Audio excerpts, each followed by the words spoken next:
Hey everybody, it's your girl Bunny. To all of my returning subscribers, hey, how you doing? And for those of you who are new to the channel, welcome. Kick your feet up, subscribe to this family-friendly channel, and don't forget to click the notification bell so you don't miss any posts. Also follow me on Instagram at the same profile name so you don't miss the sneak peeks of what's coming up next. In this video, it's Handmaid's Tale Season 5, Episode 2, entitled Ballet.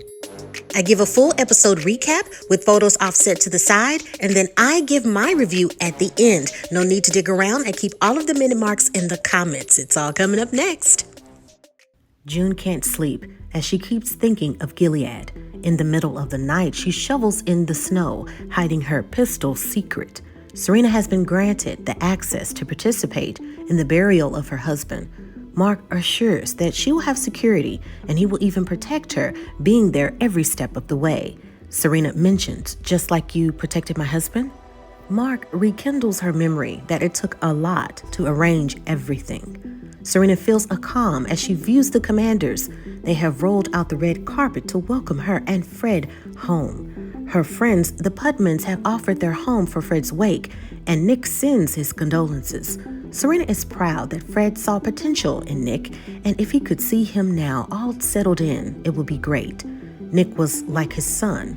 June has caused them all grief. Nick gives thanks to God and compliments God has blessed her as well. Serena has a few requests. She would like to see first the church that they have selected for the services. The church is small and Serena is unimpressed. Their goal was to have a sermon quick and to the point, placing him with the other revolutionaries. Maybe she would want to go back to Canada and start a new life. Serena lets them know that Fred was torn apart like wolves got to him. Only June could inflict such a type of rage. Only people from Gilead would be able to help her. She even makes accusations that someone helped June.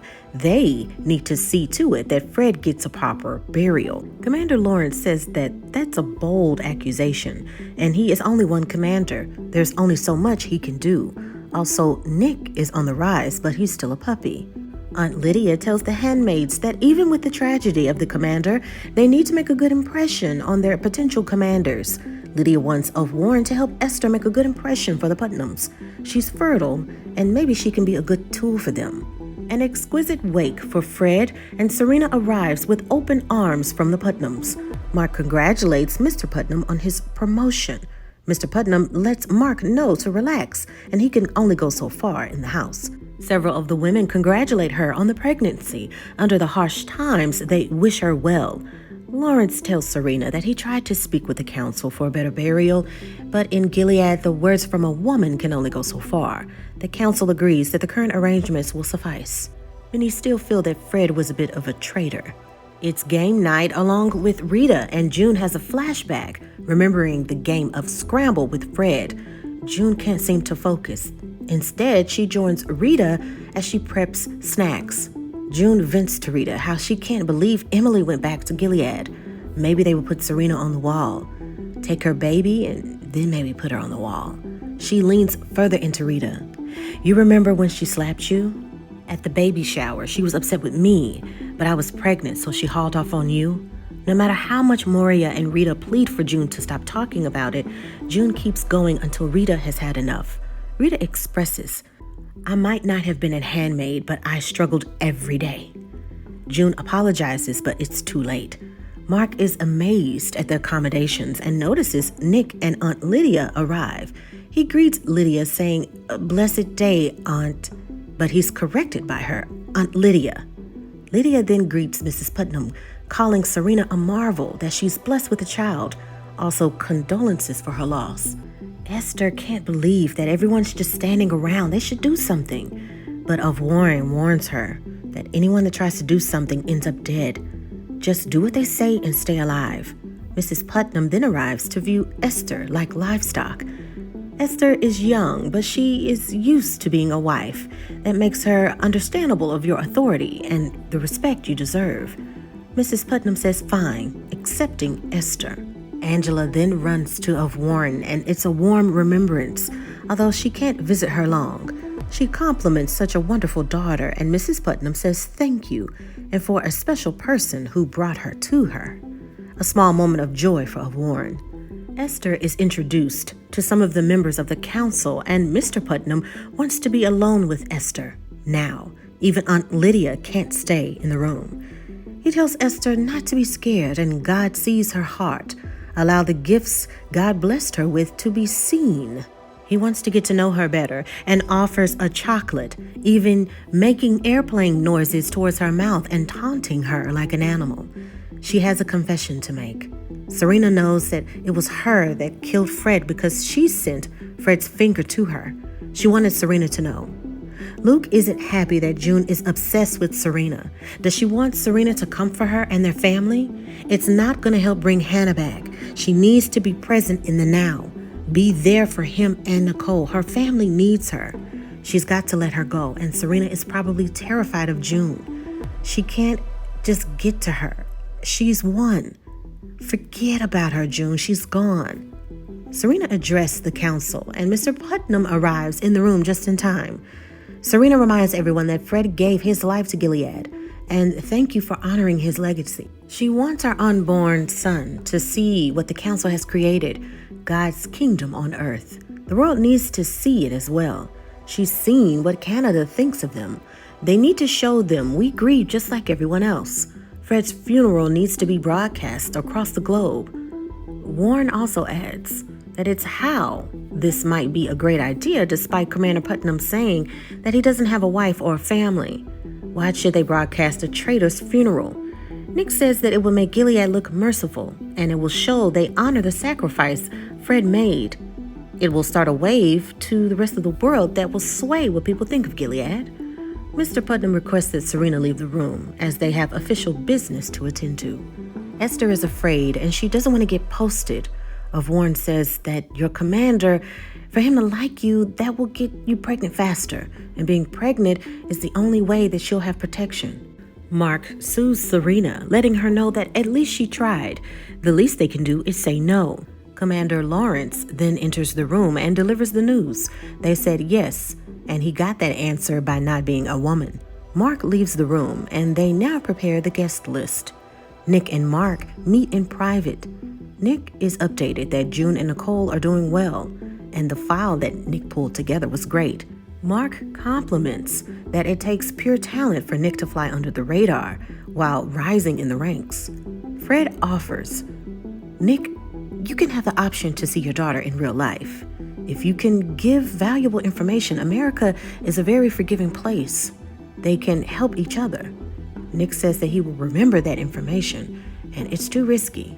There are dual visuals of June taking relief in dressing herself with her own expression, and Serena dressing for her deceased husband. Esther can't believe that Janine was able to see her daughter and just leave her behind. She even shares some chocolate, one last piece of rebellion. Janine explains that having a child is a beautiful thing, and they even treat you like a princess when you're pregnant.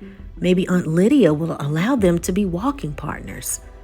Esther tells Janine that she really didn't like her at first when they met, and she was right. She really didn't care for her, and she just used her to see her daughter. Aunt Lydia used her too. She's not like June. Janine is a disgrace, and she even hates her. We're gonna make June proud. Janine and Esther begin to cough up blood as Janine shouts, "What did you do?" Serena mourns her husband alone, then is ready to begin the ceremony. Luke and June enjoy a play, admiring beautiful ballerina dances. Mark is a witness to the parade of honor of Gilead. The handmaids also bow to Serena's honor. It's a well-orchestrated ballet of movements. Lastly, all of the children of Gilead, and Hannah is there to see everything as well. After a nice cup of coffee, a much-needed kiss and embrace before heading home. The Gilead funeral ceremony is displayed on the screen, interrupting the moment, and it's on every screen. June sees Nick, and also to add a knife to the heart, Hannah gives a bouquet of flowers to Serena, mourning as Serena gives a kiss to the forehead and holding her hand. It's very evident that Serena's symbolic revenge is displayed, and June is even more infuriated. And that is the end of the episode. And now it is time for your favorite part of the video. That's right, my review. So we're pulling back some layers for this season, and we're seeing revenge flipped, right? Serena taking that moment to say, haha, I'm aware of what you've done. I also have power still. I can pull together this funeral. It's being nationally broadcasted. And the cherry on the top, your daughter honors me. She's giving me a bouquet of flowers. She's respecting my authority, the leadership, the way of life. And you're stuck watching me. Also, Nick in the forefront, rubbing that in the face of June. It's a double win for Serena and a lot of people of Gilead. It's showing this power, this prosperous, right, so-called country that's under their way of life. Look at us. This is working. We're even mourning someone that's a possible or an alleged traitor to our country, but yet we're respecting him because he's one of the founding fathers.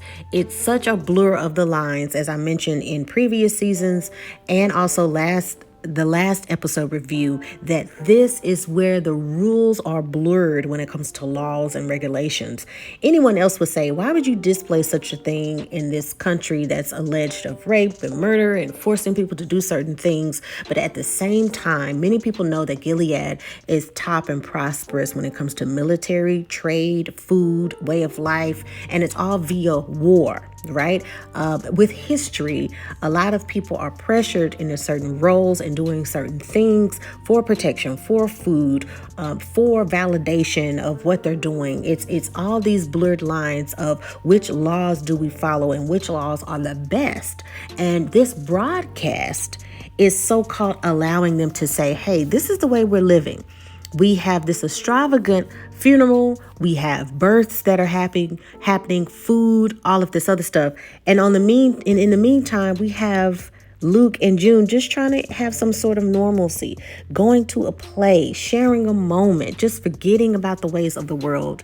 And they can't do it. They can't do it because they're under this constant reminder of trying to get away of the past, right? Trying to move forward, trying to soothe or either deal and ease their trauma. Now, when it comes to the Putnams to me are wishy-washy, because we have Mrs. Putnam who's starting to show more transparency and remorse. And I'm wondering, is she developing more of a soft heart because she's got a taste of motherhood thanks to Janine? So is this kind of like an egg, right? An Easter egg, and maybe Mrs. Putnam helping in the future?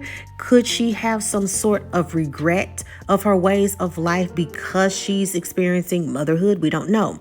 I also noticed with impeccable writing that Mark in this episode has a creative way of getting information. Even though that he's stuck at this front door area, when he sees Aunt Lydia, they all who know who Aunt Lydia is, and he takes the era of a formality of, oh, blessed day, Aunt, and he's letting someone else answer to find out what her name is. So now he's putting faces to names in files and getting information is just saying, oh, what's your name? Instead of just relaxing, letting people be in their element, and him saying, oh, blessed day, Aunt blank, letting Aunt Lydia, say, oh, he doesn't know the formality. Let me help him out. I'm Aunt Lydia. So now he has a name. Now, not to say he hasn't placed face to name, right? It's evident from previous seasons that maybe he knows what she looks like, but to get the confirmation, it's coming from her mouth directly, is an additional note to his brain and saying, that's who that is. There's no more allegedly. There's no more perhaps. I know for a fact that this is Aunt Lydia because she's confirmed it with her own mouth, and I've seen her with my own eyes. There also might be a little jealousy among the wives within Gilead. And while all this time we have been using Handmaid, Serena leaves, and now she's pregnant. They know that Serena and Fred tried to have their own child, and they had a child via the Handmaids, but she's coming back pregnant. I wonder if that has red flags in a lot of the wives' minds, and saying that she was outside of Gilead and was able to get pregnant. Like, how is this possible? Maybe some of them the bells will start to ring and the light bulbs will start to go off like, I don't know what's going on with that. When it comes to Rita, I honestly think Rita misses Gilead in a lot of the ways. That's not a secret because in the previous season, she had some routine. She felt needed. Her son was taken away and is no longer with us. And maybe her solitude is Gilead because she's constantly living with the trauma there in Canada. But everyone is a suspect, right? Everyone's a potential spy. Everyone's a potential triple spy when you have loyalty to a certain country or a custom, and then that's your disguise, and on top of that you have another disguise. So triple spy, triple investigation that could be going on in this season 5. We do not know who to trust, and that is the danger. Serena is constantly reminded that she's a woman and she's building more of a leadership. But hey, keep in mind, you're still a woman here in Gilead. Keep in mind, we're doing you this favor. Keep in mind that we are constantly voting on and looking at, was Fred a traitor? What is Serena working on? Is she here to gain, or spy and get more information and act like she still likes Gilead and getting information? Nobody trusts anyone. Everybody's being very cordial and,